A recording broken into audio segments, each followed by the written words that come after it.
Welcome to the Tech Egg. Don't get scrambled. Enjoy the video. You start by opening settings JSON so changes apply exactly where Vscode reads them. Use Ctrl+Shift+P, CMD on Mac, and run Preferences. Open Settings, JSON. Once done, find or add terminal. Integrated. Font family.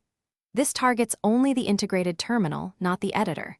Make sure you type the font name exactly as the OS registers it, including spaces and punctuation. You will see why direct JSON editing avoids conflicts with WordPress. Now you assign the font and tune size and weight.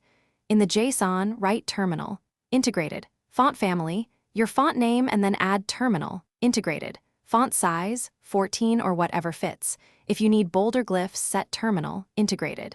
Font weight, 600. Once saved, Vscode applies changes immediately. Make sure to include commas between entries and to check for stray braces. A JSON syntax error prevents any setting from loading, so save carefully. Finish by reloading the window to ensure the terminal picks up the new font. Use Developer, reload window.